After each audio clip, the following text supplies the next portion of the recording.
Sourav Hasan, police service অ্যাসোসিয়েশনের বার্তাকে স্বাধীন সাংবাদিকতার প্রতি হুমকি বলছে সম্প্রচার সাংবাদিকদের সংগঠন ব্রডকাস্ট জার্নালিস্ট সেন্টার বিজেসি। তারা বলছে রাষ্ট্রের চতুর্থ স্তম্ভ ও সমাজের দর্পণ গণমাধ্যমকে যদি এভাবে দেখা কিংবা টার্গেট করা হয় তাহলে দুর্নীতি অনিয়মের বিরুদ্ধে সরকারের শূন্য সহিষ্ণু নীতির মিশনকে দুর্বল করা হয়।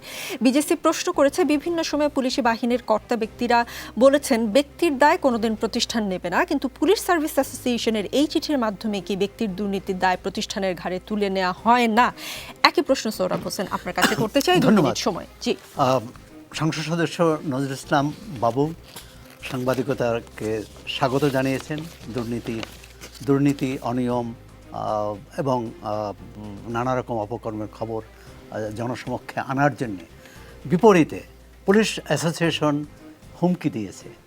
আমি আশা করব যে নজরুল ইসলাম বাবু এই হুমকির বিষয়টি সংসদে উত্থাপন করবেন এবং সাংবাদিকদের অভয় দেবেন। তার সরকার, তিনি যেমন সাংবাদিকদের অভয় দিয়েছেন, এরকম যদি তার সরকার অভয় দিতেন তাহলে এই পুলিশ অ্যাসোসিয়েশন এই বিবৃতি দিতে পারতেন না। কিন্তু সৌরভ হাসান, তার দলেরই দু একজন মন্ত্রী এমপিকে তো আমরা আবার সাংবাদিকদের শাসাতেও দেখেছি। সমস্যা তো সেখানেই, অর্থাৎ সরকারের অবস্থান কি আমরা পরিষ্কার নয়। আওয়ামী লীগ সরকার 2008 সালের নির্বাচনী ইস্তেহারে বলেছিল যে দুর্নীতির বিরুদ্ধে তাদের শূন্য সহিষ্ণুতা থাকবে। আজকে অন্য একজন বেনজির, একজন মতিউর নয়, আজকে 15 বছরের হিসেব যদি দেখি আমরা সেখানে দেখব যে দুর্নীতি শুধু আঙ্গুল ফুলে কলা গাছ হয়নি, আঙ্গুল ফুলে বট গাছ হয়েছে। এবং এটি একটি সিস্টেমের ব্যাপার, পদ্ধতিগত। মানে কিভাবে এই দুর্নীতি হয়? রাষ্ট্র চলে আইন দ্বারা। তো সুতরাং যারা আইন ভাঙবে তার বিরুদ্ধে ব্যবস্থা নেওয়া হয়েছে কিনা। হ্যাঁ, সাংবাদিক দায়িত্ব পালন করলে সেটি সাংবাদিকের গৌরব, আর দায়িত্ব না পালন করলে সেটি আমাদের ব্যর্থতা। কিন্তু একই সঙ্গে বলবো যে এটি মূলধারার গণমাধ্যম কিন্তু এই এত সব দুর্নীতি অনিয়মের খবর আনেনি, সামাজিক যোগাযোগ মাধ্যম।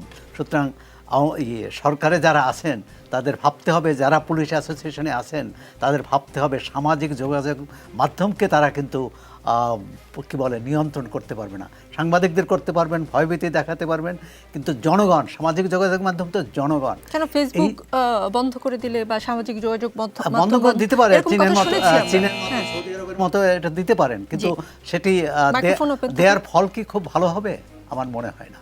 জি, ভুয়া ঋণের মাধ্যমে 3,500 কোটি টাকা আত্মসাতের ঘটনায় সংশ্লিষ্টতার অভিযোগ উঠেছে বেসরকারি প্রিমিয়ার ব্যাংকের 4 কর্মকর্তার বিরুদ্ধে। ওই কর্মকর্তার বিদেশ যাত্রায় নিষেধাজ্ঞা দিয়েছেন আদালত।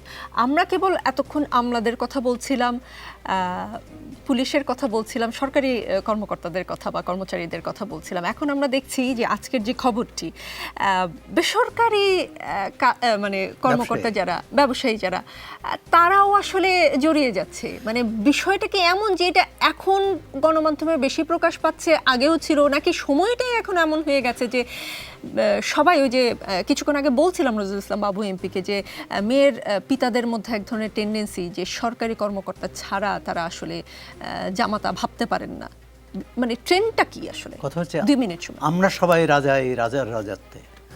বিষয় হচ্ছে যেখানে আইনের শাসন থাকে সেখানে এই ধরনের ঘটনা ঘটতে পারে না। যেখানে দুর্নীতির বিরুদ্ধে শক্ত পদক্ষেপ নেওয়া হয় সেখানে ঘটতে পারে না। যে বিষয়টি কঠিন প্রশ্নটি এসেছে আজকে বাবু ভাইদের সামনে, সেটি হচ্ছে তারা দুর্নীতিবাজদের ধরবেন না দুর্নীতিবাজদের ছেড়ে দেবেন গত 15 বছরের মতো। যদি ছেড়ে দেন সামনে ভয়াবহ বিপদ, আর যদি ধরেন তাহলেও বিপদ, যে যারা তাদের রক্ষা করেছেন, যারা তাদের দাবি করেন যে তাদের ক্ষমতায় এনেছেন, সুতরাং তাদের সামনে কতটা দাঁড়াতে পারবেন। মন্ত্রীদের ভাষায়, বাবু ভাইয়ের ভাষায় আমরা কিছুটা অভয় পাই, কিন্তু মন্ত্রীদের ভাষায় কিন্তু অভয় পাই না। বরং মন্ত্রীরাও এক ধরনের এই পুলিশ অ্যাসোসিয়েশনের মতো আমাদের হুমকি দিচ্ছেন। আমি এটি বিপজ্জনক বলেই মনে করি, কিন্তু এই বিপদটা শুধু দেশের জনগণের জন্য যেমন, যারা ক্ষমতায় আছেন তাদের জন্য। জি।